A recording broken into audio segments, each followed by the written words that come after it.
जय श्री राधे कृष्णा। ओम नमो भगवते वासुदेवाय नमः। ओम नमः शिवाय। आप सभी को योगिनी एकादशी व्रत की बहुत बहुत शुभकामनाएं। आषाढ़ मास के कृष्ण पक्ष की योगिनी एकादशी का व्रत है। इस दिन जो भी भक्त सच्चे मन से भगवान विष्णु की पूजा करके व्रत की कथा का पढ़ते हैं अथवा सुनते हैं, भगवान विष्णु उनके जीवन में सभी दुखों को दूर करके उनको सुख प्रदान करते हैं और उनकी सभी मनोकामनाएं पूर्ण करते हैं। तो प्रिय श्रोताओं, आज की वीडियो में आप सुनेंगे एकादशी माता की कथा, साथ ही आप सुनेंगे एकादशी माता की आरती और योगिनी एकादशी व्रत की जिस कथा का वर्णन आप सुनने वाले हैं उस कथा का महात्म्य मैं स्वयं भगवान श्री कृष्ण ने अपने श्रीमुख से धर्मराज युधिष्ठिर को बताया था। धर्मराज युधिष्ठिर समय समय पर भगवान कृष्ण से एकादशी व्रतों का महात्म्य पूछते रहते थे और खुद भी वे एकादशी व्रत का पालन करते थे। एकादशी के पूर्ण प्रभाव से ही धर्मराज युधिष्ठिर को अंत में स्वर्ग लोक की प्राप्ति हुई थी।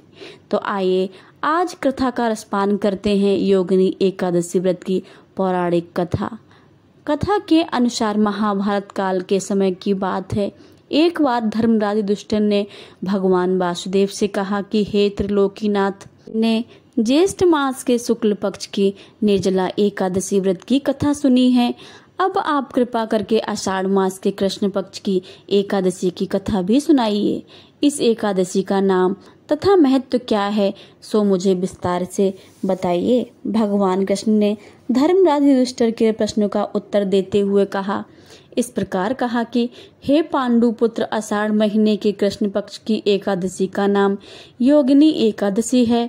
इस दिन व्रत रखने से सभी पाप नष्ट हो जाते हैं और इतना ही नहीं, धर्मराज यह व्रत इस लोक में भोग तथा परलोक में मुक्ति देने वाला है। हे धर्मराज, यह एकादशी तीनों लोकों में प्रसिद्ध है। इस दिन व्रत रखने से सभी पाप नष्ट हो जाते हैं।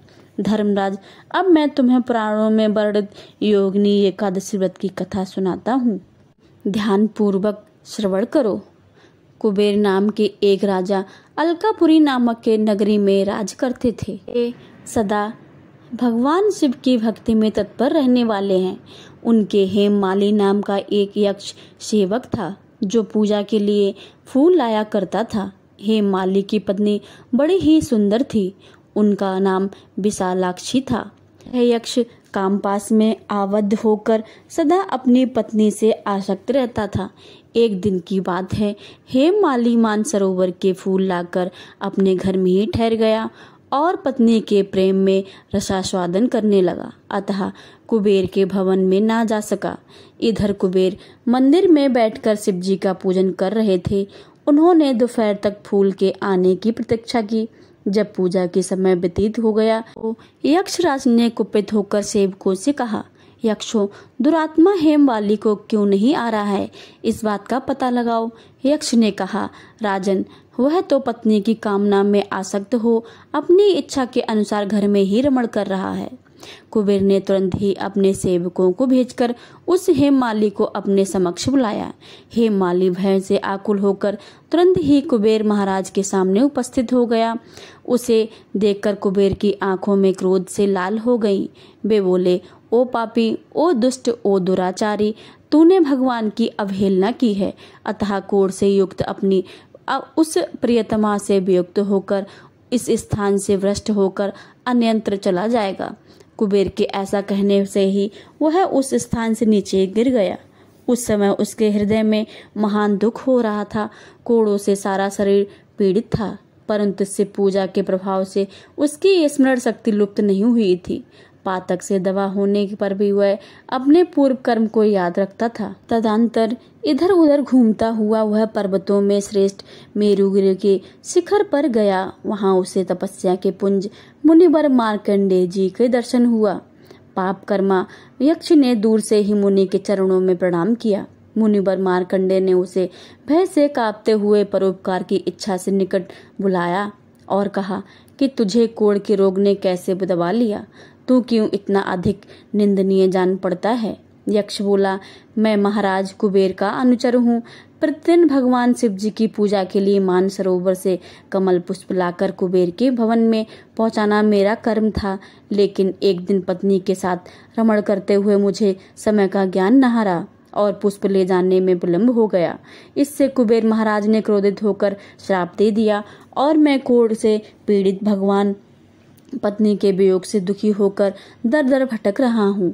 आज किसी के कर्म से ही आज आपके समक्ष उपस्थित हुआ हूँ। ऋषियों का स्वभाव दयालु है और परोपकार वाला होता है। सो हे महात्मन, आप भी मुझे अभागे को कर्तव्य का बोध कराते हुए पाप से मुक्ति का कोई उपाय बताइए। मार्कंडेय जी ने कहा, तुमने यह सच्ची बात कही है, असत्य भाषण नहीं किया है, इसलिए तुम्हें कल्याणप्रद व्रत का उपदेश करता हूँ। तुम आषाढ़ के कृष्ण पक्ष की योगिनी एकादशी का व्रत करो।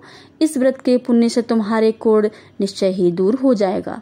भगवान श्री कृष्ण कहते हैं कि ऋषि के ऐसे वचनों को सुनकर हेममाली दंड की भांति मुनि के चरणों में पड़ गया।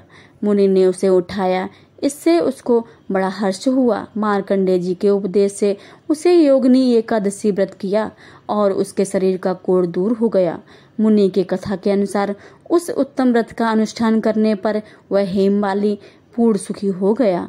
नृप श्रेष्ठ, वह योगिनी एकादशी व्रत ऐसा ही बताया गया है जो 88,000 ब्राह्मणों को भोजन कराता है, उसके समान ही उस मनुष्य को फल मिलता है। मनुष्य योगिनी एकादशी का व्रत करते हैं। योगिनी महान पापों को शांत करने वाली और महान पुण्य को देने वाली है। इसके पढ़ने और सुनने से मनुष्य सभी पापों से मुक्त हो जाता है। थी योगिनी एकादशी व्रत की कथा।